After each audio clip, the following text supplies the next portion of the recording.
Today we're cooking pork belly and pork neck on the Souvla. Cut them up, piece like this.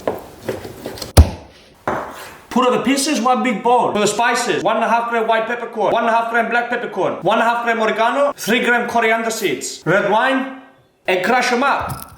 Get the one machine, 200 ml orange juice, 100 ml beautiful olive oil, 3 cloves garlic, 2 teaspoons rosemary, 25 grams sea salt. Mix them up. Put inside the other spices. This for 2 kilos. Spices. Massage him very good. Cover him. Leave him sleeping couple hours. Get the stick. Red onion. Start with the fat. Now the other one. Finish with the fat also. And put the onion to close. It's too much sexy. Get the charcoal. Light them up. Nice and beautiful. Control the temperature. Start him up high. Always you need the beer on the barbecue. After 1.5 hours, we drop him a little bit. It's almost ready. Scratch him up. Get the color. Alright, he's ready. Let's cut him up.